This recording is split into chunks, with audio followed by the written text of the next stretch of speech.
After a brief hiatus, it's back. Upwhatty nerdigans, this is the one and only Packer Girl 89, and today's Manga Nerdigan live reaction video is going to be for Monster number 8, aka Kaiju number 8, chapter 55. So before I get into this recap and live reaction, let me just remind you to hit that like, share, and subscribe buttons. And because of course this channel, let alone this video, are not sponsored, and I'm just on a non-stop high-speed struggle train heading into chaos, and it's getting faster by the second. We're talking hyperspeed, panic attack levels of struggle up in ya. Seriously, I'm trying to keep a roof over my head, and I can barely do that. That's how much of a struggle this is. But if you love what I'm doing and want to help keep this channel alive and kicking, feel free to hit up my Cash App and PayPal. Those links are in the description box below. So, last chapter, we have the funeral, and Kikoro declared, Commander Nagurumi, I want you to help me get stronger. Let's go. I'm not gonna let my papa down. I want to save him. Anyways, this is going to be good. Let's get to this chapter, see what's in store for us today. Defeating it doesn't mean the end. Ah, shit, the shell's too hard. This blade's not going to last much longer. Mr. Toku, we're not getting much bang for our buck from the heat chainsaw. I swear to God, if I see a heat chainsaw in Chainsaw Man Part 2, I will lose my shit. To hell with it then. Let's chop it up at the joints and crush it at the bunker. But geez, seeing us gathered around the remains like this, it really makes me feel like we're the ants here. Yeah. A chaotic calamity, Mars, the scenery. Yes, yes, yes. Ah, Matsumoto, it is good to see your art back. Also, I will say it, Ridley Scott could never. Between this and Jargon, man, I swear, Ridley Scott could never. I wonder what's going to happen to us, huh? I mean, the Isao Shinomiya was defeated. He was like an invincible hero when I was a kid. In preparation for a cluster-type catastrophe caused by number 9, some people are starting to evacuate out of the country. We should also hurry and... You idiots! I'm not going to be running away. If we run away, who's going to clean up the carcass after the defense force defeats number 9? Yeah. Who's going to do that when Carnage gets defeated by Venom?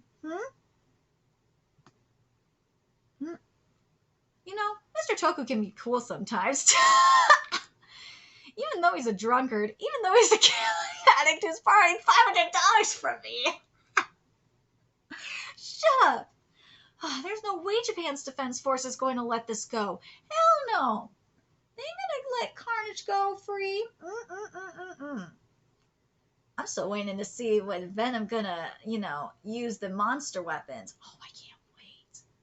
I can't wait for it to happen. And you know what? Something I'm hoping we're gonna see, we better be seeing, is something similar to what we saw in Blue Lock recently. With Bakura and his monster. But Bakura's monster is a little bit different. One is a metaphorical monster. But Bakura's monster metaphorically represents creativity and originality. And what he did was, on his journey, he was scared of his originality and his creativity, so he went from suppressing it to overcoming it, being scared of it, and then to embracing it. And the reason why I bring that up is I feel like Kafka is kind of going through something like that, where he went from kind of suppressing it to overcoming it. And now he's kind of embracing it, he's overcoming it. And then now he's going to, this part of the journey here is he's, because he confronted the monster, and that's what I mean by overcoming it, was he confronted the monster and overcame it. But now he's got to confront the monster again and embrace it, kind of like what Bakura did in Blue Lock. So it'll be very interesting to see how this goes down. Obviously, it's going to be way different, but you know what I mean. There's no way Japan's defense force is going to let this go. Ain't that right, Kafka? Yeah. Ariake coastal base. Here we go. Ooh, this looks beautiful. Let's go. Ooh, she broke my rhythm. That's one thing you need. Kikoro, again, I gotta bring up Akira. I can't believe I'm comparing this to Blue Lock. Why the fuck am I comparing this to Blue Lock? But, especially Bakura of all people. But, again, something you gotta have when you battle is you gotta have rhythm. When you find your own rhythm, it really does help. Just saying. She broke my rhythm. Oh no, she ruined your groove. No, don't do that. Don't do that, because you remember what Cusco did in Emperor's New Groove. Flatland, platoon leader Shinonome, she's good at gaining distance. Now I understand why she's able to stand on the battlefield with such a large weapon. Well, that she probably has a good she has good body strength, whether it be upper or lower body. I'm talking about overall. I'm so bored. He's playing video games. Damn it. I wonder when you'll reach the level when I'll personally be your opponent. Oh, fucker. All of the platoon leaders in the first unit have what it takes to be promoted to commander in the future. In roughly a month until I clear this game, you must surpass all of those people. It's going to take him a month to beat that game? What game are you playing? Unless you're a prodigy of that level, you won't make it in time. Let's start this game. Let's go. And you start working. Platoon leader Shinome. Oh my god. Platoon leader Shinome, can we please go at it once more? My, she really plans on beating us in a month. When the newbies try to power their way up like this, even we get pumped up. Let's go. I'm loving this background too. Come now. And have you come to a decision about monster number 8? Now that Mr. Isao is no longer around, whether we accept him as part of our military strength or not is up to you. Commander Narumi, Vice Commander Hasegawa, we have something to report regarding number 8. His monsterization is progressing. Ooh. Yes, there's been an area that didn't turn back to human. Ooh, since there's no precedent, we're unable to declare anything. But if he continues to transform like this, one day, he may not be able to turn back into a human. Ooh, they probably already know about this hand. I wonder if they'll still let me fight regardless. There it is. You know what? I wonder. This makes you wonder if Kafka does hit 100%. Because obviously Kafka has not hit 100%. He has not. He's had no reason to hit 100% of his power. But if Kafka does hit 100% of his power, he's not going to turn back. No way. But again, you know what this does remind me of? This kind of does make me think of Jogon in this way. Because at some point, you're if you use enough of your power, if you use so much desire and so much of your fractured human power via the desire, you're going to fracture away and become a full-on fractured human. So that's what this is really making me think of. But,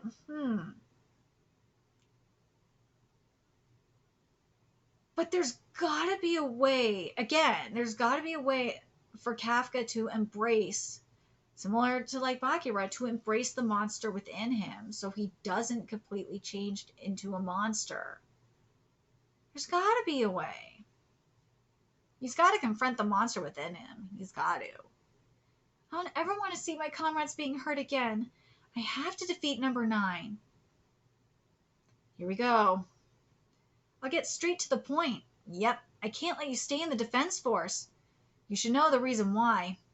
If you continue to transform, there's a chance you might not be able to turn back into a human. I can't let someone who's in that sort of situation fight.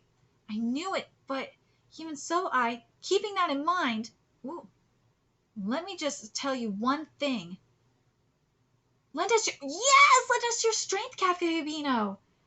Who cares if you, yes! Who cares if you completely turn into a monster? All I have to do is kill you when that time comes. Yes, exactly. But I don't care about that. I want to kill number nine, no matter what it takes. You think the same, don't you? Our true feelings of regret can only be understood by us, the people who were there at that scene. There's no way stopping here would be an answer for you. Commander Narumi, there's a place I'm aiming for. The chief pushed past all of the opposing voices and connected the path for me to reach my goal. I'm ready. But here's the other thing, though. You would think that there's got to be a way that they would be trying to find a way to try and suppress it for as long as possible, or or something, or for Kafka to work with it. There's got to be another option. Like I said, Kafka could go within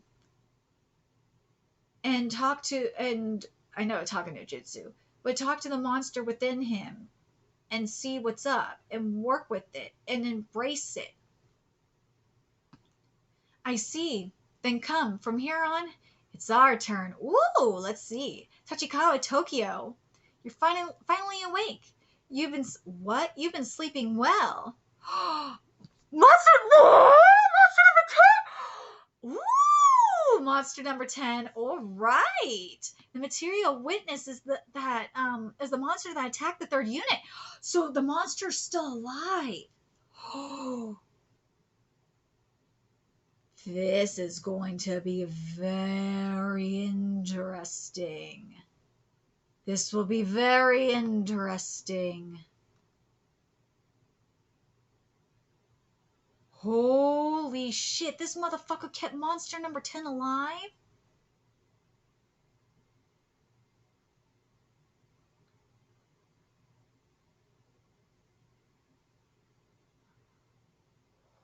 I wonder what's going to go down with monster number 10.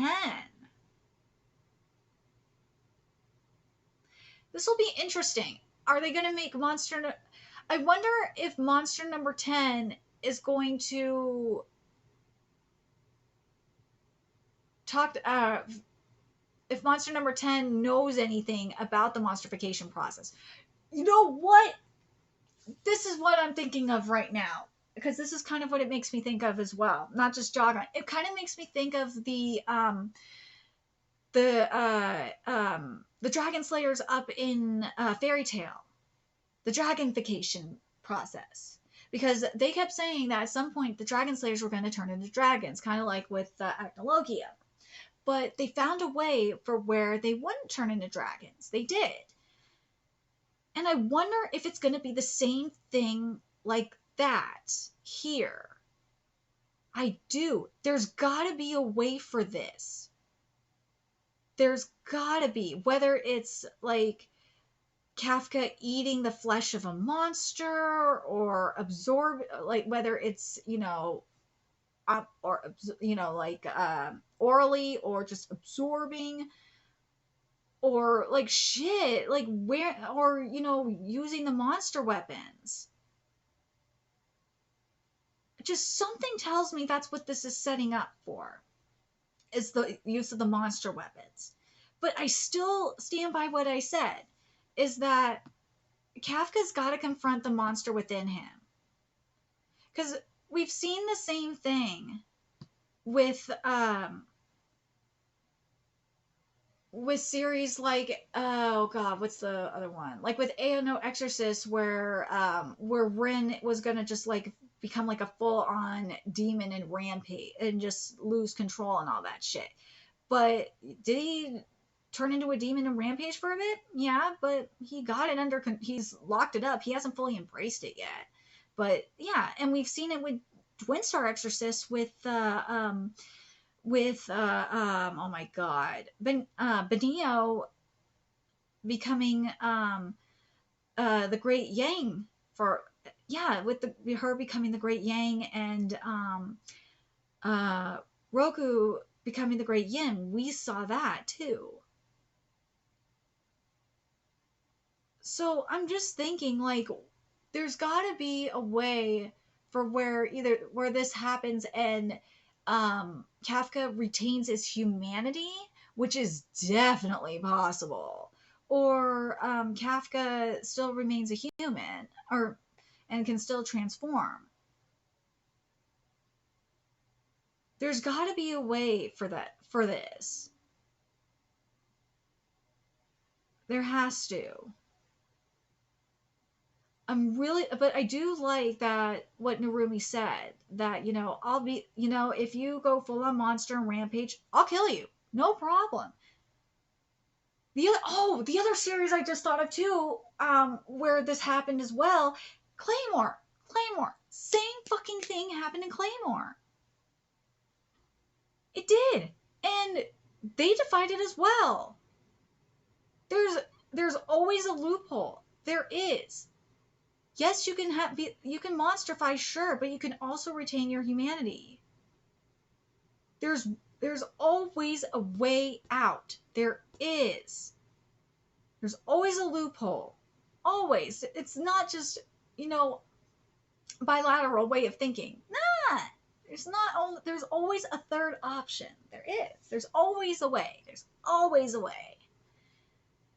But in terms of the monsterification, I just have this feeling that if Kafka will fully monster size if he hits 100% of his power, that is going to be when that happens. But I'm very curious what you guys think. When do you guys think Kafka will monster size, like completely monster size?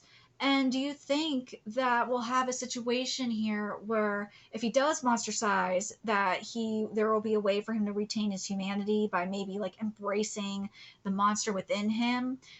Do you think that either that, or like even if he does embrace the monster within him, that he'll be able to still retain his humanity and be able to transform? And what do you think about the whole thing with or do you think that a way for him to do you think that using the monster weapons would help too? Like, I'm really curious what you guys think in regards to this. And what about monster number 10? Where do you think he's going to come in all of this? I think where monster number 10 is going to come in all of this is obviously we're going to get info about the whole thing with monster, maybe even with monster number 9 and just the monsters in general, maybe even the monsterification process. And do you guys think the monsterification process is maybe something similar to what we've seen in Fairy Tail, what we've seen in Jogon? And if so, do you guys think that kind of fits with my little tinfoil hat theory, that they'll find that there might be a way for this? Because right now it kind of seems like an Acnologia situation. At least for me it does. But we'll have to wait and see. Let me know your thoughts in the comments section below. And remember to like, comment, share, and subscribe to Nerdigans Inc. if you love what I'm doing and want to help keep this channel alive and kicking so I can keep bringing you more Monster number 8 content. A few ways you can do that. Donate to my Cash App, PayPal, Patreon, purchase something off my Amazon wishlist. All that's in the description box below.